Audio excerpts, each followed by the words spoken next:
day 4 of the 12 days of Christmas. Oh boy, do I have many things on me. Does your house has many things on? Oh my god, what is this? This is to work in the garden when you're blowing leaves. This is a precision lens, techie, sci-fi, something. Can I throw them away? Can I get rid of them? No, not really, because I am actually using them. So today I want to talk about something that is a bit more practical, but really allows a different flow of energy, and that is decluttering. Decluttering in the sense of an intentional action where all the family members are taken into consideration and invited to create a space that is nurturing, that has a flow, that responds to the season of life you are in right now. So with all the activity like sports and everything that is going on during the week, the holiday are a great moment to start getting some space and just starting to let out the old to bring in the new. Okay, so I also want to I usually take these chances to these moments specific in the year to do a bit of a educational moment with my kids. And at the end of January there's going to be the lunar new year, so the new year of quite a few cultures and countries all around the world. So it is not the new year of the 31st of December, but it's another year that follow the lunar cycles. And tradition ones, especially in Japanese culture, as far as I know, it's called ozoji.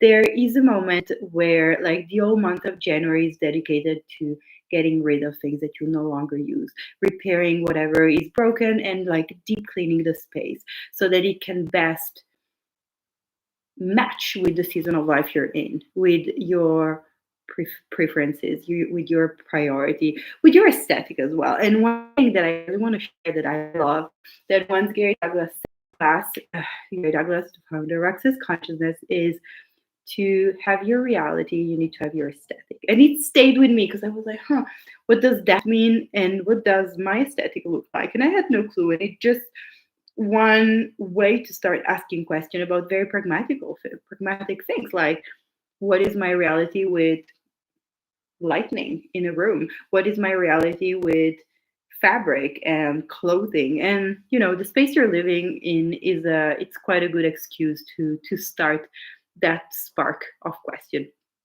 And one thing that I love about decluttering is the energy of renewal.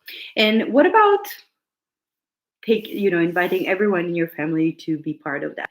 It is a great way for everyone to look at renewing their space with a sense of intentionality and knowing that their voice matters, basically. So if they want to get rid of whatever it is, clothing or painting or whatever, they have the power to do so. I think that is a very empowering, pragmatical way to involve our kids and our spouses and everyone, the group of people we live with, in getting rid and making space for new things. And it's also a very interesting way to start asking about each one's aesthetic, and to be listening to your kids or your spouse in the sense of like, what would be nurturing in this room? What is this room for? How many uses does it have? And do the furniture, the space, the lighting, the whatnot respond to whatever we want to create in this room? And so I would encourage you to just involve everyone in your house with both the functional and the hedonistic, more beauty aspect of it, and involve them and invite them, and to do maybe like what we do is 30-minute sessions. So we take 30 minutes for work or whatever we need to do, like studying, work, whatnot, and then 30 minutes for a community project where we all work together. It's also very good because there's something it's called body doubling, where your brain detects someone else doing a similar job. It actually takes a lot of decision fatigue off. So if you do the same thing with a group of people, you might be even more effective than doing it on your own, where you need to establish priorities or check the times and whatnot. If you do it with many people, it's much easier.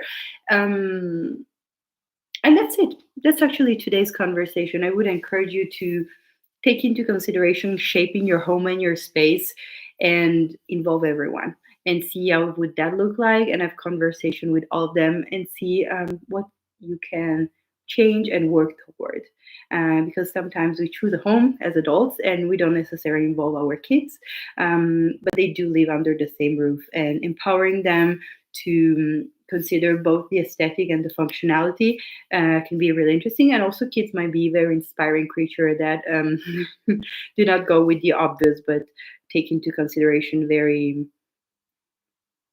funny little things that you can add, like a swing in your living room. We had that for a quick period of time, or whatever that will be. So please try it, and thank you for being aboard on day 4 of the 12th day of Christmas.